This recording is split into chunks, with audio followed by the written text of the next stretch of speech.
आदमी ये देखकर हैरान रह गया कि क्लास बंक करने वाला स्टूडेंट उसकी कार से भी तेज दौड़ रहा था। इस वक्त कार की स्पीड कई किलोमीटर प्रति घंटा थी, फिर भी वो बस उसके पीछे धूल फांक रहा था। उसे सच में बहुत हैरानी थी कि आखिर ये लड़का कितना तेज दौड़ सकता है, इसलिए उसने स्पीड बढ़ाई और उसका पीछा किया। लेकिन लड़के ने उसे देख लिया। अगर ऐसा है तो तुम 1 घंटे में कई किलोमीटर दौड़ सकते हो, यानी 5 मिनट में 1 किलोमीटर। तो क्या तुम हमेशा इतना ही तेज दौड़ते हो? मेरे पास कार नहीं है ना? जाहिर है थॉमस नाम का ये लड़का अभी नहीं जानता था कि इसका क्या मतलब है। लेकिन बात सिर्फ उसकी नहीं थी। जल्द ही व्हाइट को पता चला कि क्लास के कुछ और लड़के भी ऐसे ही है। उसने गौर किया कि इन सभी छात्रों में एक बात कॉमन थी, और वो ये कि वे लगभग रोजाना दौड़कर स्कूल आते थे। लंबे समय तक दौड़ने से उनकी ताकत और स्टैमिना आम लोगों से कहीं ज्यादा बढ़ गया था। वे तो जैसे पैदाइशी धावक थे। तब व्हाइट के मन में एक जबरदस्त आइडिया आया। वो प्रिंसिपल से मिला और क्रॉस कंट्री रनिंग टीम बनाने की बात कही, क्योंकि उसने जब पिछले साल के स्टेट लेवल रेस के रिकॉर्ड देखे तो इन बच्चों की स्पीड के हिसाब से वे आसानी से टॉप लिस्ट में आ सकते थे, और वो भी तब जब उनके पास ढंग के दौड़ने वाले जूते तक नहीं थे। अगर उन्हें प्रॉपर स्पोर्ट्स किट मिल जाए तो वे चैंपियन भी बन सकते थे। लेकिन प्रिंसिपल इस बात से थोड़ा झिझक रहे थे, क्योंकि क्रॉस कंट्री टीम तो सिर्फ बड़े और अमीर स्कूलों में ही होती है। उनके जैसे गरीब इलाके में ये सब मुमकिन नहीं था। ये जगह थी मैकफार्लैंड, अमेरिका के कैलिफोर्निया का सबसे गरीब कृषि कस्बा। यहाँ रहने वाले ज्यादातर लोग मैक्सिकन मूल के थे, जो खेतों में काम करते थे। यहाँ के बच्चों को रोज सुबह जल्दी उठना पड़ता था, फिर वे खेतों में जाने वाली पिकअप ट्रक में बैठकर सुबह के वक्त अपने माँ बाप के साथ खेतों में काम करते थे। इसके बाद वे दौड़कर स्कूल जाते थे। छुट्टी के बाद फिर दौड़कर खेतों में काम करने लौट आते थे। इस तरह रोजाना यही सिलसिला चलता था। अगर कोई चमत्कार न होता तो वे पूरी जिंदगी खेतों में ही खटते रहते। किसी को यकीन नहीं था कि इनकी जिंदगी कभी बदल भी सकती है। लेकिन किस्मत से उनकी मुलाकात कोच व्हाइट से हुई। व्हाइट ने उनके दौड़ने के जबरदस्त टैलेंट को पहचान लिया था। खेतों तक रोज दौड़ लगाने से उनके अंदर जो स्टैमिना बना था और गरीबी ने उन्हें जो फौलादी इरादा दिया था वो कमाल का था। उन्हें एक बेहतर भविष्य देने के लिए व्हाइट फिर से प्रिंसिपल के पास गया। उसने मैकफार्लैंड का एक लोकल पॉलिसी डॉक्यूमेंट दिखाया। कुछ साल पहले ही कैलिफोर्निया एजुकेशन बोर्ड ने 6 नए खेलों को मंजूरी दी थी और स्पोर्ट्स किट के लिए अच्छा खासा फंड भी जारी किया था, और इसमें क्रॉस कंट्री टीम भी शामिल थी। यानी कि उन्हें पैसों की चिंता करने की कोई जरूरत नहीं थी। प्रिंसिपल से परमिशन मिलने के बाद व्हाइट ने अपनी क्रॉस कंट्री टीम बनानी शुरू कर दी। लेकिन जल्द ही उसके सामने एक नई मुश्किल खड़ी हो गई। हालांकि इन बच्चों में एथलीट बनने का कमाल का टैलेंट था, लेकिन दौड़ने में उन्हें कोई दिलचस्पी नहीं थी। उन सभी के पास अपने अपने काम थे। किसी को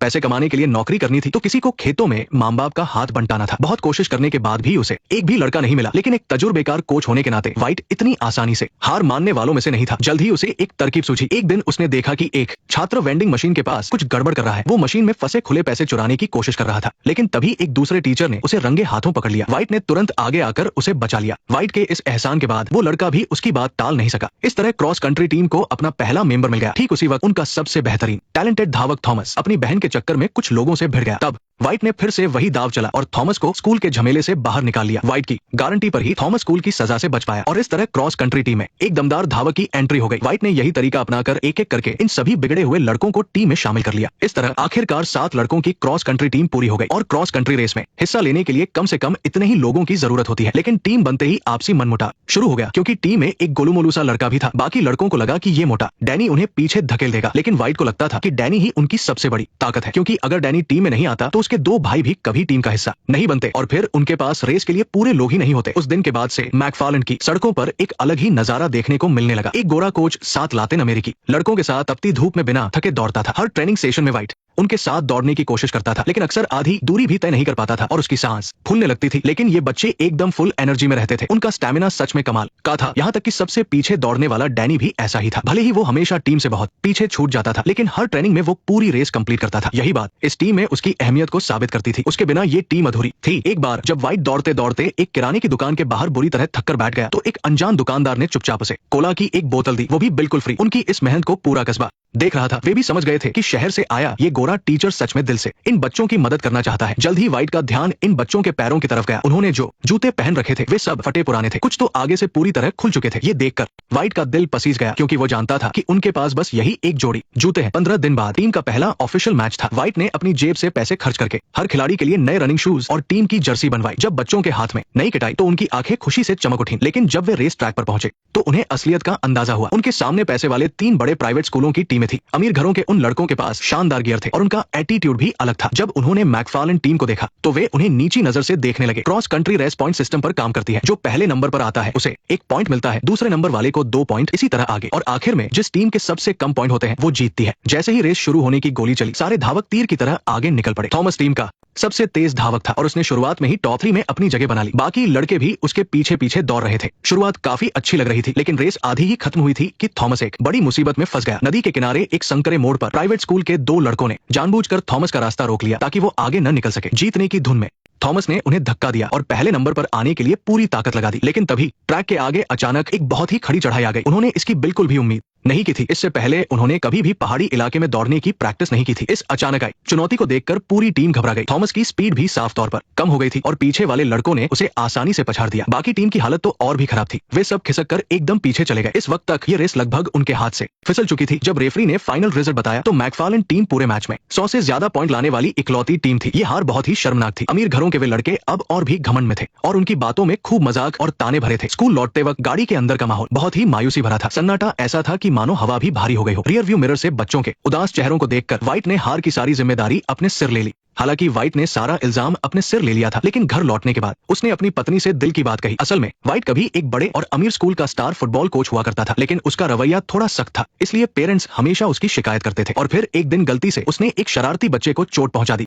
स्कूल ने उसे तुरंत नौकरी से निकाल दिया। उसके बाद से सभी बड़े स्कूलों ने उसे ब्लैकलिस्ट कर दिया था। मैकफार्लेन आना उसकी मजबूरी थी, क्योंकि उसके पास और कोई रास्ता नहीं था। ये क्रॉस कंट्री टीम बनाना भी बड़े शहरों में वापस लौटने का बस एक जरिया था। लेकिन पहली ही रेस में इतनी बुरी हार ने उसके कॉन्फिडेंस की धज्जियां उड़ा दी थी। फिर भी अगले दिन व्हाइट ने खुद को संभाला और बच्चों को एक ऐसी जगह ले गया जहां मिट्टी के बड़े बड़े ढेर लगे थे। दरअसल ये छोटे बड़े ढेर और कुछ नहीं, बादाम के छिलकों के पहाड़ थे, जिन्हें इन बच्चों और उनके माँ बाप ने दिन रात खेतों में काम करके इकट्ठा किया था। मैकफार्लेन में कोई पहाड़ नहीं था, इसलिए उन्हें इन बादाम के ढेरों से ही काम चलाना पड़ा। व्हाइट ने उनसे बार बार इन ढेरों पर दौड़ने को कहा ताकि वे पहाड़ी इलाकों में दौड़ने की प्रैक्टिस कर सके। जल्द ही उन्होंने एक चक्कर पूरा कर लिया, लेकिन व्हाइट ने उन्हें दौड़ते रहने को कहा। इस तरह तपती धूप में वे लड़के बार बार उस पहाड़ पर चढ़ने और उतरने की प्रैक्टिस करते रहे। उनके कपड़े पसीने से पूरी तरह भीग चुके थे। आखिरकार उनके आराम करने का वक्त आया, लेकिन थॉमस के मन में काफी समय से दबा हुआ गुस्सा अचानक से बाहर आ गया।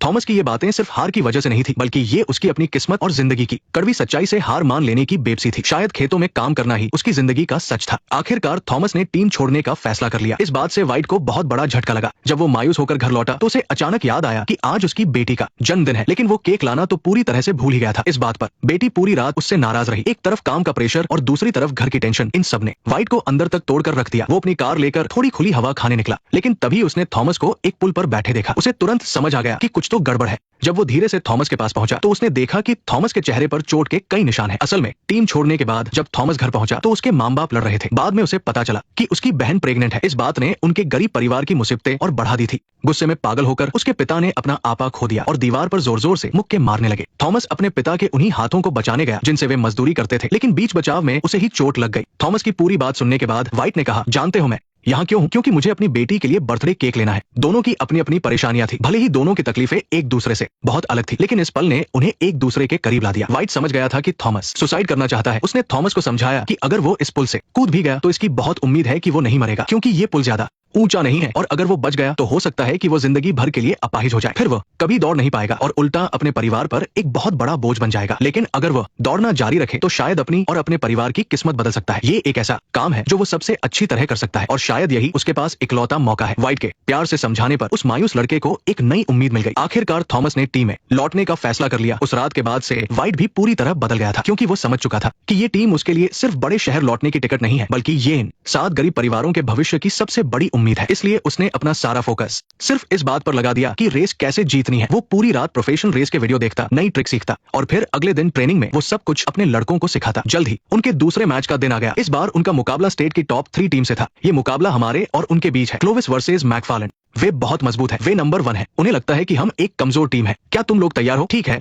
कहाँ से है? मैकफार्लेन। इस बार रेस उनके अपने इलाके में थी। स्कूल के मैदान से शुरू होकर जेल की ऊंची दीवारों का चक्कर लगाते हुए उन रास्तों से गुजरना था जिन्हें वे बचपन से जानते थे। थॉमस ने व्हाइट की हर बात मानी। शुरुआत के 3 किलोमीटर तक उसने अपनी जगह टॉप 3 में बनाए रखी और फिर आखिरी कुछ मीटर में अपनी पूरी ताकत झोंक दी। इस पल वो बिजली की तरह दौड़ रहा था। उनकी महीनों की जीतोड़ मेहनत सिर्फ इसी एक पल के लिए थी। आखिरकार उसने सबको पीछे छोड़ दिया और पहले नंबर पर फिनिश लाइन पार कर ली। बाकी लड़कों ने भी। नेक्स्ट पार्ट देखने के लिए वीडियो को लाइक करो।